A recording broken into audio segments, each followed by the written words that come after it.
before the throne of stars and the breath of dawn. There was music, a sacred river flowing from the lips of the eternal, shaping mountains, taming seas, calling light into being.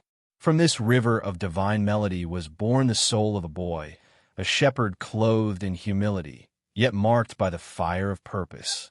His name was David. He was not raised in courts of splendor, but among the bleating of sheep and the hush of fields kissed by moonlight. While others bore swords of steel, David bore strings of song. And when darkness crept upon the hearts of men, whispers of despair, shadows of terror, it was not the blade that drove them back, but a single harp strummed beneath the stars. From the hands of the chosen, the harp became more than wood and string. It became a weapon of the unseen. Each psalm, a sword. Each melody, a flame. When his fingers danced upon the chords, armies of sorrow were scattered, and spirits of fear fled like mist before the sun. This is not the tale of a warrior as men define warriors, nor merely the psalms etched into scrolls.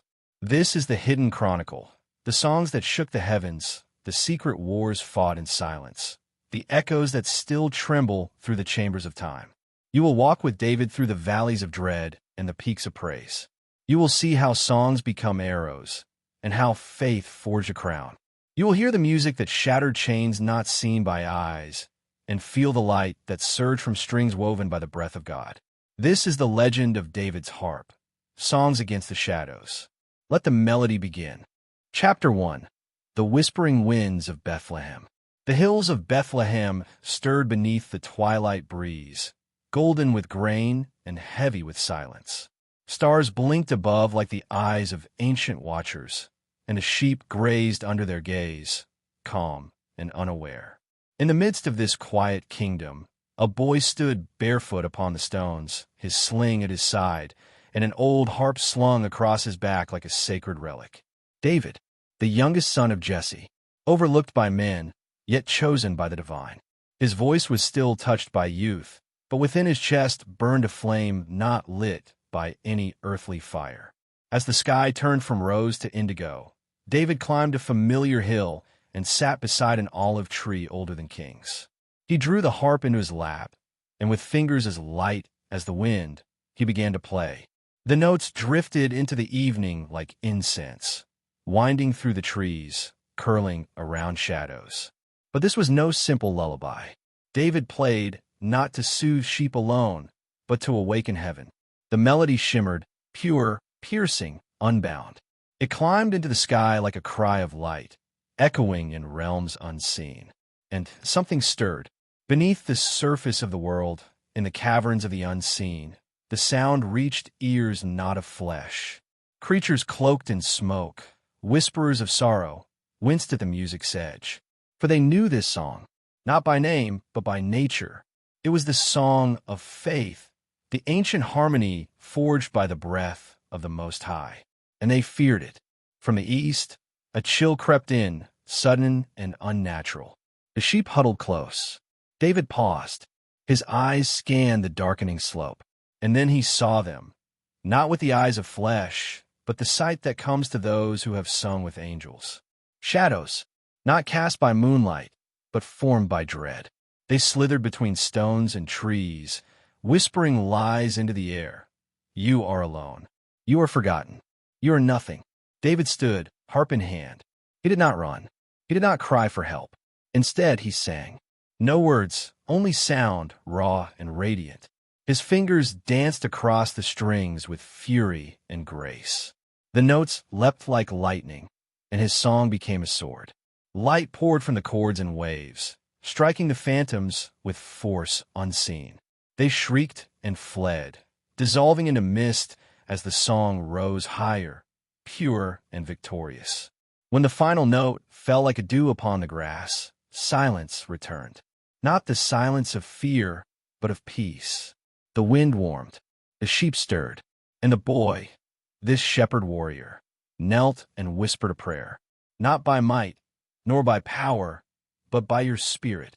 Far above, in the highest realm, the angels listened. The song of the shepherd had begun, and with it, the first strike against the darkness. And so, the harp was tuned, the battle called, the the light awakened. The shadows would come again. But David was ready. Chapter 2. The Song Beneath the Olive Tree. Dawn spilled gold over the hills of Judah, yet the olive tree remembered the night. Beneath its weathered limbs, David rested, the harp cradled against his chest like a sleeping child. The strings still shimmered faintly with the power they had released, echoes of a heavenly fire woven through wood and breath. He awoke with the song still in his veins, pulsing like a second heartbeat. All seemed calm. The sheep bleated, the breeze carried scents of thyme and myrrh, and the sun climbed steadily over the horizon. But David knew the stillness was only a veil. The night's battle had left no marks upon the earth, but within him, something had changed. He had crossed a threshold unseen.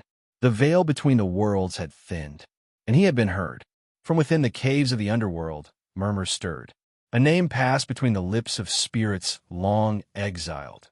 David, the harpist, the light singer, the one foretold in ancient riddles scrawled across angelic stone. The boy who would one day be king, but not through throne or blade. Through worship. On that day, Jesse called for his youngest son. "Come," the old man said, beard heavy with dust and years. "Your brothers are at war. King Saul is tormented. The prophet Samuel, he once spoke of you. You must go to the court of the king." David's heart stirred, not with pride, but with purpose. He packed no armor, no gold, only a satchel of bread, a skin of oil, and the harp, always the harp. As he descended the hills and entered the road toward Gibeah, the sky seemed to pulse. The very earth hummed beneath his feet. For David carried more than music. He carried a gate, a passageway between the worlds. Where he walked, the unseen stirred. Where he played, heaven listened. But not all welcomed the song. As he approached the edge of the forest, the path darkened. The trees whispered in tones no man should hear. The shadows thickened, alive with ancient malice. A cold wind swept through the branches, and from it emerged a figure cloaked in gray, a watcher, fallen and forgotten, eyes hollow like burnt stars. "Turn back, son of Jesse," it hissed. "This road belongs to silence." David stopped. The harp pulsed in his hands. He did not speak. Instead, he played. A low, haunting note, rising from the deepest part of his soul. Then another. Then a cascade. The forest shook. Leaves burst into flameless light. The shadows screamed, and the watcher recoiled, dissolving into dust. David walked on, the song like armor around him. By nightfall, he reached the city of Gibeah. Its gates were tall, its walls proud. But within them lay a throne tormented, King Saul, mighty in battle, now writhing beneath unseen chains. The court was silent as David entered, harp in hand. The king's eyes, wild, haunted, locked onto the boy. "You, they say you play. Play then," and silenced the voices. David bowed his head and played, and oh, what a song it was. Not for men, but for spirits. Not for applause, but for healing. It reached into the marrow of the king's madness and pulled it out like a thorn. The darkness howled, but fled. Saul breathed deep and slept for the first time in days. No one spoke, but every heart knew a battle had been won. Not with swords, with strings, not with might, with music. And so, the legend deepened. The harp sang, the shadows quivered, and David, the shepherd boy, walked ever closer to his divine calling. For the war had only just begun. Chapter 3. Strings of Fire, Echoes of Light. The palace of Gibeah slumbered beneath starlight, but the harp did not rest. Its strings, though still, whispered with memory of madness calmed, of darkness torn, of the breath of heaven moving through the fingers of shepherd boy. David remained by Saul's side, a servant cloaked in humility. Yet every note he played carved invisible paths through the king's soul, chasing away the serpents of sorrow that had nested deep within. But while Saul slept, something else awoke. Far beyond the reach of torchlight and mortal fear, a darkness deeper than shadow watched from the heights of the unseen realm. It did not howl. It did not shriek. It listened. The boy had broken its grip, first on the fields of Bethlehem, and now within the very chambers of the king. The songs of David had become like swords, and the harp a weapon forged in the fires of praise. And so, The darkness began to gather. But David knew none of this. He wandered the palace gardens when not called to play, his eyes forever turned toward the stars. Each night, he sang alone, quietly, but with wonder. He did not seek glory, only the presence.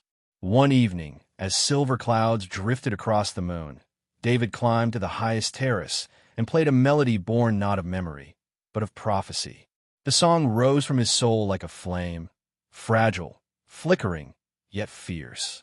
It told of a throne that would last forever, of a kingdom not made by man. It told of a son yet unborn, who would bear both crown and cross. David did not understand the full meaning of what he played. He only felt the weight of eternity pressing softly upon his shoulders. Below, someone watched him. Jonathan, son of Saul, a prince clothed in armor and trained in battle, yet his heart was stirred not by sword, but by song. He approached the boy not with pride, but awe. "Your music," he said, "is not of this world." David looked up, "Nor is the war it fights." From that night on, a bond formed between them, stronger than blood. Jonathan saw in David not a rival, but a brother. And in that friendship, heaven rejoiced, for it would become a shield when storms would rise. But not all hearts in the palace were so moved. The more Saul listened, the more his peace returned, but so too did jealousy. In the stillness after each song, something inside the king twisted. The same boy who brought him rest now stirred unrest in his soul. A shadow darker than any spirit began to bloom in Saul's chest. Envy. And envy is a poison the harp cannot heal. One night, as David played, Saul's eyes narrowed. The notes became daggers in his ears. He gripped his spear, fingers trembling. The court watched in horror as he hurled it, straight at the boy. But the harp sang louder. A single chord shimmered through the air like a shield, and the spear missed, embedding into the wall behind David. The song did not falter. David did not flee. He finished the melody with quiet defiance, then bowed and left the hall in silence. He walked into the night, heart pounding, harp still warm in his hands. The war had shifted. No longer just spirits in the dark, but kings of flesh now turned their wrath against the light singer. Yet David knew his mission was not to destroy, but to praise. His harp would not be silenced, not by spears, not by shadows, not even by kings. And so, into the wilderness he would go, where the real battles waited, where songs would shake caves and summon fire, where the boy would become more than a shepherd, more than a warrior, a psalmist of divine war. The harp was ready, and the shadows trembled. Chapter 4. The Wilderness of Thorns. The winds of Gibeah whispered his name, but David no longer dwelled within the king's halls. He had fled, carrying nothing but his staff, his harp, and the promise that throbbed in his chest like an unspoken song. Behind him, Saul's rage burned like an unseen wildfire, fueled by spirits neither seen nor named. But ahead lay the wilderness. The hills turned to jagged stone. The trees grew gnarled and bitter. Ravens circled above like sentinels of silent judgment. This was no place for kings, nor sons of kings. Only outlaws, whispers, and shadows. And yet, this was the land chosen for the psalmist's next test. David wandered through the vale of thorns, a barren ravine where nothing bloomed, where legends said angels once wept and demons fed on forgotten prayers. Hunger gnawed at his belly, but it was silence that pressed hardest on his soul. For days, no song came. The harp hung heavy at his back, its strings untouched. He cried out into the wind, "Where are you, O Lord of hosts? Have you hidden your face from your servant?" No answer, only the howl of the desert wind. But on the seventh day, beneath a twisted terebinth tree, David found a cave. Its mouth yawned like the beginning of a psalm, yet unwritten. Within, the air was cold, and silence ruled. He stepped inside, the harp tight in his grip. He did not expect what waited. A voice, deep and brittle as bone. "You carry the fire of heaven, boy. Do you even know what it costs?" David turned. A man, or what once was a man, sat in the shadows. His eyes glowed faintly, rimmed with gold and sorrow. He wore rags, but a strange authority clung to him, like the scent of myrrh in the ruins of a temple. "Who are you?" David asked. "A guardian," the figure said. "One who once sang. Long ago, before the fall of the stars." He gestured toward a hollow in the cave. There, carved into stone, lay the remains of an ancient harp. Its strings snapped, its wood scorched. "I try to do what you now do. I played against the darkness. I thought I was strong enough. What happened? I played for glory. You play for the king." Then the figure vanished like smoke. And suddenly, the silence broke. A melody surged within David's chest. Fierce, aching, wild. He seized his harp and struck the strings with trembling hands. The song that erupted echoed through the cave like thunder draped in starlight. It was not a hymn of peace. It was a cry of war, a psalm against despair. The very rocks trembled. Shadows fled the cave like rats before fire. Outside, the thorns withered. The sky cracked open and rain fell upon the wilderness for the first time in weeks. David fell to his knees. Tears streamed down his face, not of sorrow, but of awe. He knew now. His music was no longer his own. It had become a weapon in the hands of the Almighty. By morning, the cave was not empty. Others had come. Men, tattered, broken, hunted. Outlaws and wanderers. They came with eyes full of fear and hearts full of questions. And David welcomed them with song. He did not crown himself, but they called him captain, and the harp sang over them all. For a king was being forged, not in gold, but in trial.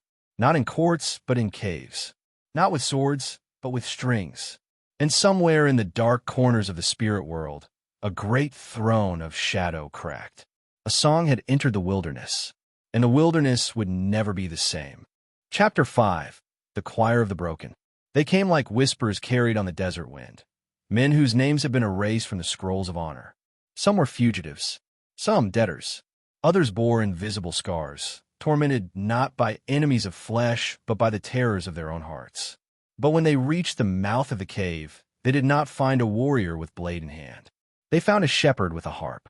David stood before them, unarmored and unafraid, his eyes bright with a fire not kindled by revenge. He saw not criminals, but soldiers waiting to remember their worth. He welcomed them, one by one, with the warmth of a psalm. "Come," he said. "This cave is not a tomb. It is a womb. Here the weak are made strong, and the forgotten remembered." They called him their leader. Yet he led not by command, but by melody. Each morning, David played his harp at the mouth of the cave, letting the notes wash over his new brothers like morning dew. And slowly, something stirred. The broken began to stand straighter. Eyes that had forgotten how to hope started to shine again. Their hearts beat in time with the music, like drums learning the rhythm of heaven. But songs alone do not train hands for battle. So David taught them. He led them in drills with sling and sword, yes, but also in silence and song. They learned to listen for the voice that speaks in stillness, to strike not in anger, but in faith. They became the sons of thunder wrapped in peace, a band not just of warriors, but worshippers, a choir with calloused hands. And they were tested. Raiding parties roamed the land, seeking those marked by Saul's wrath. One night, a troop of Philistine mercenaries stumbled upon the cave. They thought it a den of cowards, but as they approached, the hills began to hum. David stood alone at the entrance, harp in hand. He played not with fear, but with fire. The chord summoned winds that bent the trees, and the air shimmered with unseen light. His men emerged, silent and steady, their faces like stone. The battle that followed was unlike any other. Blades clashed, but above it all, the harp's melody soared. Arrows flew, but their flight was guided by music none could hear. Even the enemy hesitated, struck by the strange awe of a battlefield where songs were louder than screams. When it ended, silence fell heavy, but not empty. David knelt beside a fallen soldier, laid his hand upon a man's chest, and sang. Not a victory song, a lament. The ground drank his tears as the notes rose into the stars. The men saw and remembered. They were not merely soldiers. They were keepers of light. From that day, word spread like fire through dry grass. There was a cave in the wilderness where miracles were sung. A captain who fought with music. A band of misfits who marched not for gold, but for glory, the kind not measured in crowns or kingdoms, but in courage and faith. Saul heard of it and trembled. For the harp he once welcomed had become a trumpet of rebellion. Not rebellion against law, but against darkness, against despair, against the spirit that had poisoned his throne. And so Saul summoned his armies. The hunt would begin again. But David did not run. He stood atop the cave one morning, his harp raised to the dawn, and cried out, "Let the heavens hear. We do not fear the shadow, for we are not alone. Our praise is a sword, and the Lord of hosts marches with us." The hills echoed with song. The cave glowed with light. And somewhere, far beyond the veil, angels tuned their harps. For the battle was coming, and the warrior poet would meet it with music. Chapter 6. The Gathering Storm. The wind shifted. The skies darkened. From the valleys and the hills, the thunder of thousands rose. Saul's armies, vast and merciless, advancing like a tide of iron and rage. Their banners fluttered, their swords gleamed, but none could see the true battle about to unfold. For David's war was not only of flesh and blood, it was a war of spirit. In the heart of the wilderness, the cave had become a fortress. The men David led, once broken and scattered, now moved with purpose, each breath a prayer, each step a vow. They were the remnant, the light bearers, the melody makers. David's harp sang louder than ever, weaving a tapestry of sound that shimmered like fire through the encroaching shadows. "Prepare yourselves," he commanded. "This is the day our songs must become swords, and our voices become thunder." As the first soldiers crested the ridge, a silence fell, a silence so deep it swallowed even the whispers of the wind. David stepped forward, harp cradled like a shield. He played. The melody was fierce, a storm of notes that wrapped around the hearts of his men and steeled their souls. The air itself seemed to pulse with power, the earth trembling beneath the weight of a song born in heaven. The enemy faltered, for each note was a blow, each chord a shield. Shadows fled from the light unleashed by David's fingers, and the dark spirits that rode the winds of war screamed in defeat. But the battle was far from over. Saul's rage had summoned not only men, but forces older than kingdoms, spirits hungry for despair, demons cloaked in sorrow and fear. They rose like smoke, twisting through the ranks, poisoning hearts and minds with whispers of doubt. David's voice rose in response, calling forth hymns of courage and hope. His harp became a beacon, a lighthouse in a storm of souls. One by one, his men found strength, hearts once crushed now ablaze with faith. They fought not just with weapons, but with the power of the melodies that bound them. The clash was titanic, a dance of shadow and light that shook the very heavens. At the climax, David faced Saul, not as a subject to his king, but as a warrior of light to a man consumed by darkness. Their eyes met, and in that moment, the harp's final note rang out, a declaration that no shadow, no matter how fierce, could extinguish the song of the faithful. The battle was won, not by might alone, but by the power of a voice raised in defiance, by the courage of a boy who dared to sing against the shadows.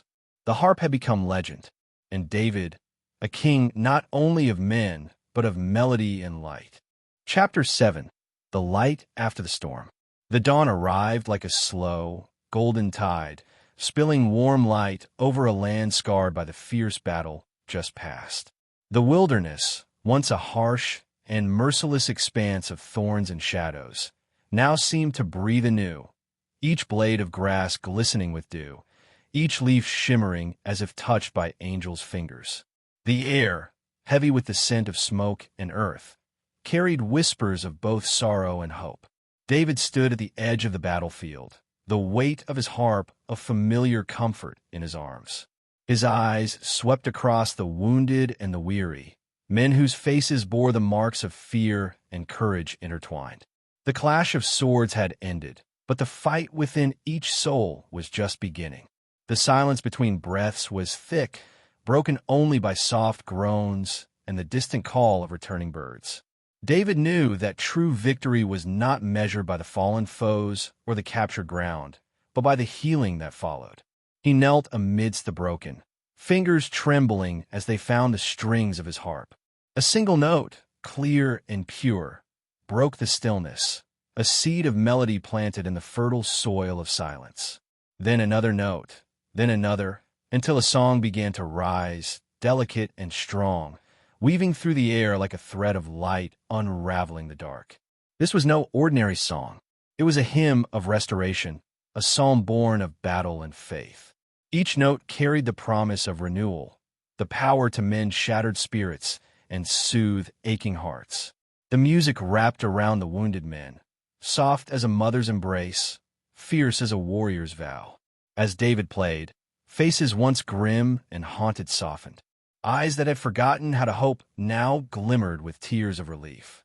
Wounds began to close, as if the melody itself held the touch of healing hands. The men listened, their hearts beating in time with the sacred rhythm, drawn into the magic of a song that was both ancient and alive. Around them, the wilderness responded. The trees whispered secrets long forgotten, their leaves dancing in the morning breeze. The earth itself seemed to pulse with renewed life, colors brightening, shadows retreating like defeated phantoms. Even the sky, once heavy and gray, opened into a canopy of brilliant blue, streaked with the first rays of a radiant sun. David's voice rose above the harp's gentle chorus, strong and clear as a call to the heavens. His song spoke of courage born from weakness, of light that conquers darkness, of faith that never falters. It was a melody that bound the men not just to each other, but to something greater, to a destiny written in the stars, a story of hope that refused to be silenced. He sang of the king who watches over the broken, the shepherd who seeks the lost, the light that no shadow can overcome. Each word was a flame igniting hearts, a banner raised against despair. And in the midst of the quiet battlefield, something miraculous happened. The men stood taller. Their eyes shone with newfound strength. The weight of fear lifted, replaced by a fierce joy that burned brighter than any sword. From the edges of the wilderness, creatures long hidden stirred. Animals, birds, even the smallest insects, drawn by the song's power. It was as if all creation had paused to witness the triumph of light over shadow. David lowered his harp at last, breath coming in soft waves. Around him, his brothers in arms gathered, hands reaching out, faces alight with wonder and gratitude. "We are not just survivors," David said, his voice steady and full of hope. "We are the light bearers, the melody makers. Our battle is eternal, but so is our song." He looked to the horizon, where dark clouds still lingered. Where darkness gathers, a song will rise. Where shadows fall, light will follow. And far beyond the veil of mortal sight, a chorus of unseen voices answered. Angels tuning their harps, warriors readying their songs. For the harp's melody had become more than music. It had become a covenant, a promise that no night, no shadow, no despair could ever silence the light born from a single song. David knew the journey was far from over. But now, the wilderness held hope, and the harp song would never fade. Chapter 8. The Whispering Woods. The peace that dawned with the morning light was fragile, a delicate thread stretched thin over a world still trembling from war. David and his men, though victorious, knew the shadows had not vanished. They had only retreated, gathering strength in places unseen, waiting for a moment to strike again. The wilderness around them was alive with secrets. Trees stood tall and silent, their branches whispering ancient tales in a language only the wind understood. It was said these woods held spirits old as time itself, some benevolent, others twisted by centuries of sorrow and malice. David's heart pulled him toward the forest's edge, where the light struggled to penetrate the thick canopy. He had heard rumors of a darkness festering deep within, corrupting the land and its creatures. If his melodies could heal wounds on the battlefield, perhaps they could cleanse the soul of the forest itself. With his harp slung over his shoulder, David led a small group into the whispering woods. Each step was a prayer, each breath a plea for protection. Shadows shifted among the trees, flickering just beyond sight, as if the forest itself tested their resolve. The deeper they ventured, the heavier the air grew, thick with a silence so profound it pressed against their minds. Yet David's fingers itched to play, to unleash the power that had saved them before. Suddenly, a chill ran down his spine. A figure emerged from the shadows, not human, but a twisted shape of bark and bone, eyes glowing with a fierce hunger. The forest guardian, corrupted by the darkness that seeped through roots and soil. David raised his harp, the first note ringing like a beacon in the gloom. The creature recoiled, snarling, but the melody grew stronger, a cascade of sound that shimmered with light, unraveling the dark tendrils that bound the guardian's spirit. Around them, the forest seemed to breathe in time with the song, the shadows retreating like a tide before dawn. Leaves rustled with newfound life, and the twisted figure softened, transformed by the healing power of David's music. The guardian bowed its ancient head, now free from the darkness' grip. "You have saved us," it whispered, voice like the rustling leaves. "The forest remembers the light you carry." David smiled, knowing this victory was but a step on a longer path. The shadows still lingered, but with each melody, each battle won through song, the light grew stronger. And so, beneath the canopy of whispering trees, the harp sang on, a promise to all creation that even the deepest darkness must yield to the power of melody and faith. Chapter 9. Shadows in the Valley. The valley lay quiet under the blanket of twilight, its rolling hills bathed in a pale, silver light. But the stillness was deceiving. Beneath the surface, shadows stirred, creeping tendrils of despair and fear, seeking to choke the breath from the land. David and his band of faithful had journeyed far from the safety of the whispering woods, drawn by reports of a village plunged into silence, its people gripped by an unseen darkness. The air there was heavy, thick with sorrow that clung like a shroud, and the cries of the afflicted echoed in the night. As they entered the village, the faces of the villagers told stories of battles fought not with sword and shield, but with grief and hopelessness. Mothers wept for children lost to sickness. Fathers bore the weight of despair that no earthly balm could ease. David felt the weight himself, a burden that no earthly power seemed able to lift. Yet he knew the power of his harp, the strength of his voice, could pierce the veil of gloom that had settled over the valley. Gathering the villagers around a flickering fire, David lifted his harp once more. The first notes were soft, tentative, like a dawn breaking after a long, dark night. Slowly, the melody grew, a tapestry of hope woven from threads of ancient psalms and prayers. The music wrapped around the valley like a warm embrace, stirring hearts that had long been silent. Eyes, once clouded with despair, began to shine with flickers of light. The shadows writhed and recoiled, unable to withstand the purity of the song. As the final notes faded into the night, a hush fell over the valley, not of fear, but of peace. The villagers looked at one another, their faces lifted, eyes brightened by a spark of renewed faith. David smiled, knowing this was a victory of a different kind, not won by might, but by the healing power of a melody, a song that reached beyond the darkness to touch the very soul of the people. But even as the stars glittered overhead, David knew the shadows were patient. The battle was far from over. And so, with harp in hand and song in heart, he prepared to face the darkness once again. Chapter 10. The Serpent's Coil.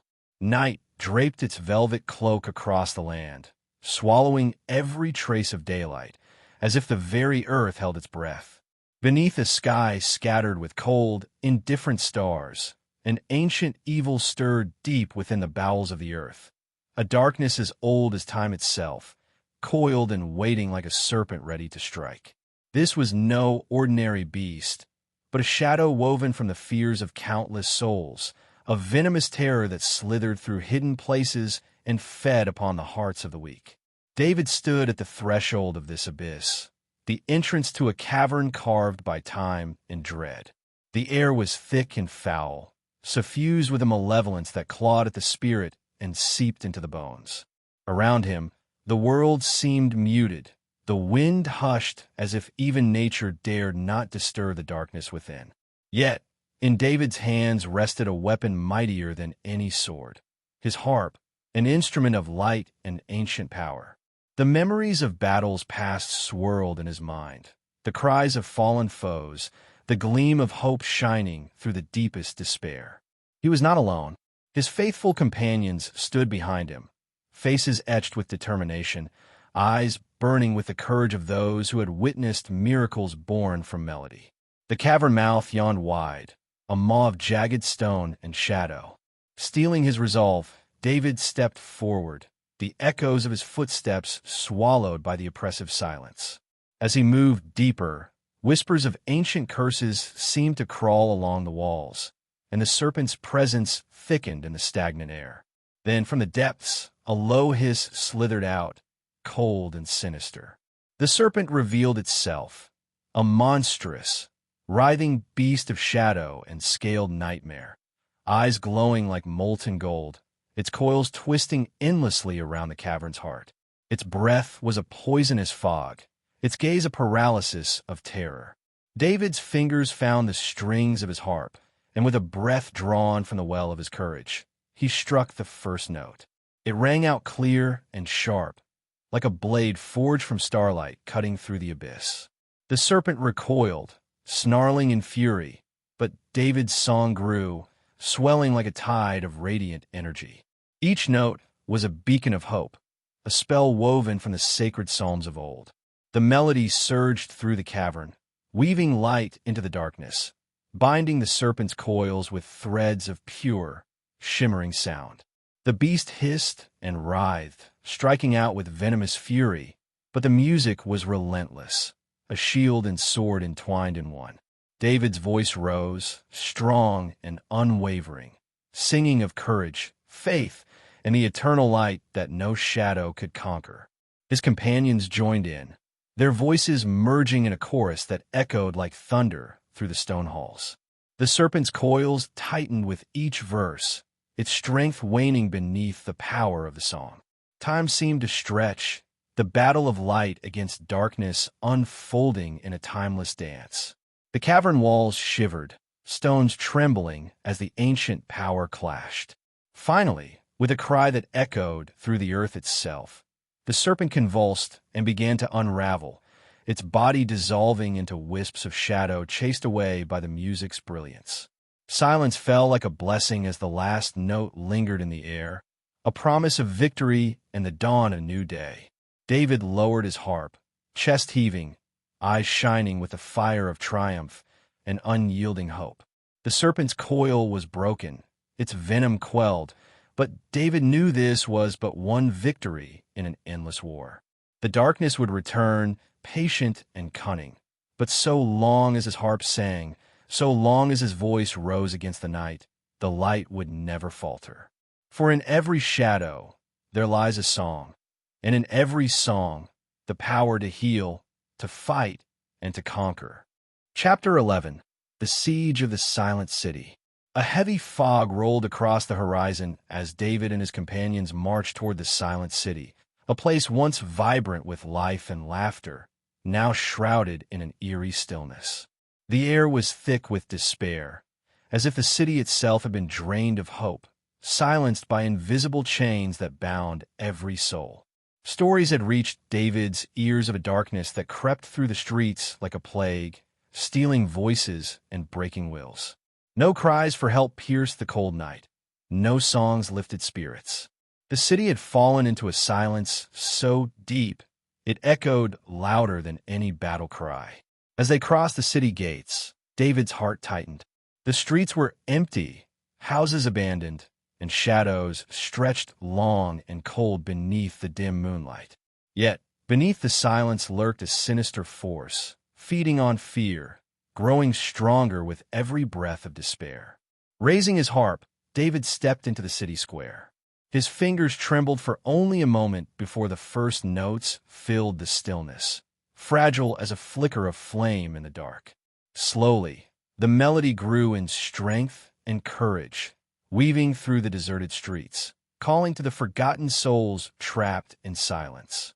From shadowed doorways and crumbling windows, faint whispers began to stir, echoes of memories, flickers of hope. The music wrapped around the city like a lifeline, unraveling the darkness that strangled its heart. Suddenly, the silence shattered. From the depths of shadow, figures emerged, lost souls bound by fear and sorrow, eyes hollow but yearning for release. David's song met them, a tide of light and warmth that washed away their chains. One by one, the silent city's people stepped into the light, their voices returning in a chorus of praise and gratitude. The darkness recoiled, unable to withstand the power of melody and faith united. As dawn broke over the city, David knew this victory was hard-won, but true. The harp's song had pierced the silence, turning despair into hope. Yet in the distance, darker shadows gathered still. The war between light and darkness was far from over, and David's journey, and his song, must continue. Chapter 12. The Fortress of Fear. The sun dipped low, bleeding molten gold across the horizon as David approached the looming silhouette of the Fortress of Fear. Carved from jagged cliffs that clawed at the sky, this fortress was no mere stronghold of stone. It was a citadel of dread, a prison of shadows where countless souls had vanished without a trace. Legends told of brave warriors swallowed by its cold walls, never to hear the light of day again.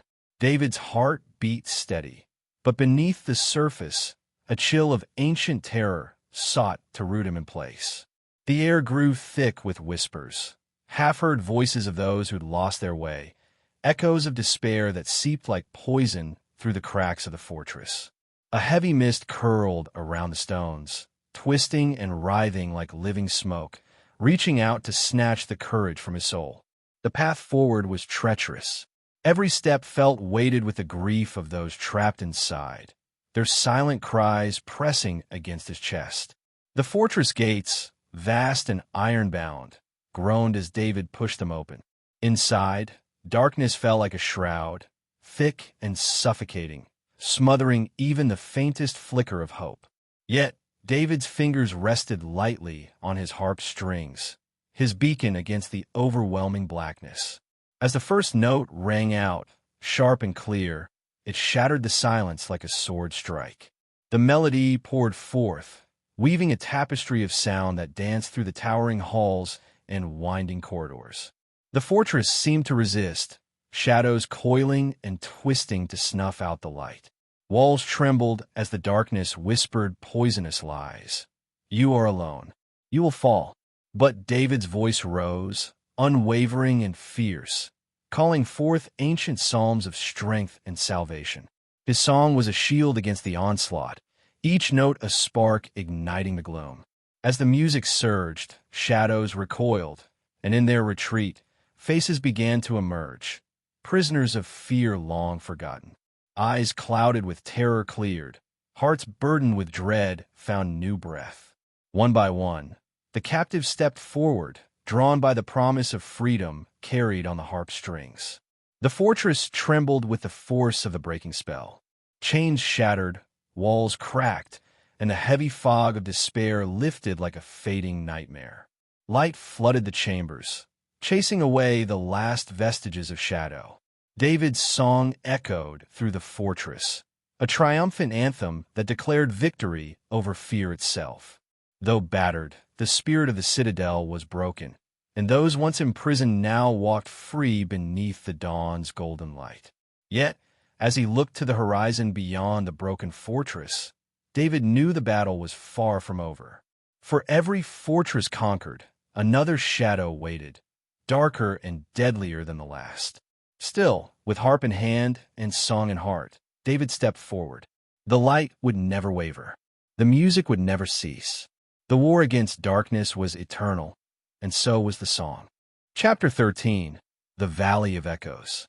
The journey to the Valley of Echoes was a test of both body and spirit. As David and his companions wound their way along the narrow, craggy path, the cliffs rose like ancient sentinels, their jagged peaks piercing the sky. The valley stretched below, a vast, shadowed hollow where light seemed to falter, and every whisper was swallowed and returned, twisted beyond recognition. Legends had long whispered that the valley was a realm of spirits trapped in endless torment, their voices caught in a ceaseless loop of despair. It was said that no traveler could pass without confronting the deepest fears and darkest doubts held within their own hearts, reflected and magnified 1,000-fold by the valley's sinister magic. David felt the weight of those tales pressing upon him, a cold shiver running down his spine. The wind carried faint murmurs, half-remembered words from souls long gone, tangled with lies and half-truths that sought to unravel the mind. But David's grip tightened on his harp, his steadfast companion in the unseen wars he fought. As he stepped into the valley's shadow, the silence swallowed him whole. The air was thick, almost viscous, alive with the power of memory and illusion. Every breath felt heavy, laden with the voices of those who had come before and never escaped. With a deep breath, David raised his harp. The first note was soft, a single thread of pure sound weaving into the valley's stillness. Then another, and another, until a full melody flowed from his fingers, a song of light, of hope, of courage shining through the darkest night. But the valley answered, its echoes twisting his music into distorted shadows. Where his harp sang of peace, the valley returned cries of anguish. Where he called for strength, twisted echoes mocked him with whispers of doubt. The very air seemed to conspire against him, trapping him in a maze of sound where truth and lie became indistinguishable. Yet David did not falter. His voice rose above the chaos, strong and unwavering. With every verse, he sang of the light that no shadow could touch, the faith that no fear could break. His music became a sword, slicing through the tangled echoes, unraveling the lies and freeing the trapped spirits. The echoes began to change. The mocking cries softened, turning into notes of yearning and release. Faces appeared within the mist, weary souls who had long been lost to despair. They stepped forward, drawn by the warmth of the song, their chains of doubt falling away like shattered glass. The valley, once a prison of sound and sorrow, began to breathe anew. Light filtered through the mists, illuminating the path ahead. The oppressive weight lifted, replaced by a peaceful stillness filled with the promise of freedom. As David emerged from the Valley of Echoes, his harp sang a final, triumphant hymn, a declaration that no shadow, no matter how deep or twisted, could silence the voice of a faithful heart. His journey continued, the battle against darkness ever fierce, but his song was a beacon that would never fade. Chapter 14, The Silent Forest. David's journey led him next to the edge of the silent forest, a vast expanse where even the wind dared not speak. Ancient trees, their gnarled branches tangled like skeletal fingers, stood like watchers guarding secrets lost to time. This was no ordinary forest. It was a realm where silence reigned, suffocating and absolute, swallowing the sounds of life and hope alike. As David stepped beneath the shadowed canopy, the world seemed to hold its breath. The usual chorus of birds and rustling leaves was gone, replaced by a heavy, pressing quiet that seeped into his bones. The silence was alive, a thick, suffocating presence that clawed at his courage and threatened to steal his very voice. His harp, usually a source of light and song, felt strangely mute in the hush. Yet David knew that this silence was a weapon of darkness itself, designed to isolate, to erode the spirit until nothing remained but despair. Gathering his strength, David plucked a single string. The note was fragile, trembling against the oppressive quiet, but he held it, letting it grow into a steady, glowing melody, a pulse of light in the unyielding dark. With each chord, the silence pushed back, swirling around him like a storm. Shadows twisted in the corners of his vision, trying to snuff out the sound before it could grow. The forest seemed to breathe in rhythm with the music, ancient roots shifting beneath the earth, stirring long-forgotten power. David's song rose, a crescendo of defiance and hope that shattered the silence like thunder. The trees shuddered, their dark forms illuminated by radiant light streaming from the harp strings. The silence cracked, splintering into shards that scattered on the wind. From the depths of the forest, faint whispers turned into voices, the voices of those who had been silenced, hidden away by fear and sorrow. One by one, they stepped into the light, freed from the shadow of the silent curse. David's melody lingered, a vow that even the deepest silence could be broken by the courage to sing. The forest, once a prison of quiet dread, became a sanctuary of song and light. As he stepped beyond the trees, David's heart was fierce with hope, for no shadow, no silence, was stronger than the power of his harp and the fire of his faith. Chapter 15, The Final Light. Beyond the silent forest, David found himself standing on the edge of a vast, barren wasteland, the threshold of night. This was the final battlefield, the place where the deepest shadows gathered, waiting to swallow the world whole. The air was thick with despair, and the ground beneath his feet seemed to pulse with a cold, hungry darkness. David tightened his grip on his harp, feeling the familiar strength of its strings beneath his fingers. He knew this would be the ultimate test, not just of his music, but of his very soul. The forces arrayed against him were ancient and relentless, born of every fear, every sorrow, every wound carved into the hearts of men. As he stepped forward, the darkness surged, a living wave that crashed against his spirit. Shadows whispered lies, promises of defeat, of endless night. But David lifted his harp and began to play. The first notes pierced the gloom like arrows of light, striking the darkness with fierce, unyielding power. His music grew, a blazing inferno of sound that rolled across the wasteland. The shadows recoiled, twisting and screaming, but they could not stand against the light of his song. With every verse, David called forth the hope of generations, the courage of shepherds and kings, the faith of the humble and the mighty. The air shimmered as beams of pure light burst from the harp, cutting through the darkness and setting the night aflame with brilliance. The wasteland trembled, the shadowed forms dissolving into nothingness before the overwhelming radiance. At last, the darkness broke, shattered like glass under the weight of David's melody. The sky above brightened with the dawn of a new day, the sun rising to bathe the world in golden light. David stood tall, his harp singing the final, triumphant chord, a song that would echo through the ages, a testament to the power of faith, courage, and music against even the deepest shadows. The battle was won, but the song would never end. As the last echoes of David's harp fade into the light, remember that within each of us lies a melody powerful enough to conquer the darkest shadows. May your own song rise strong, fearless, and unwavering. Thank you for joining us on this journey through courage, faith, and music. We're grateful you chose to walk this path with us. Until next time, keep the light alive.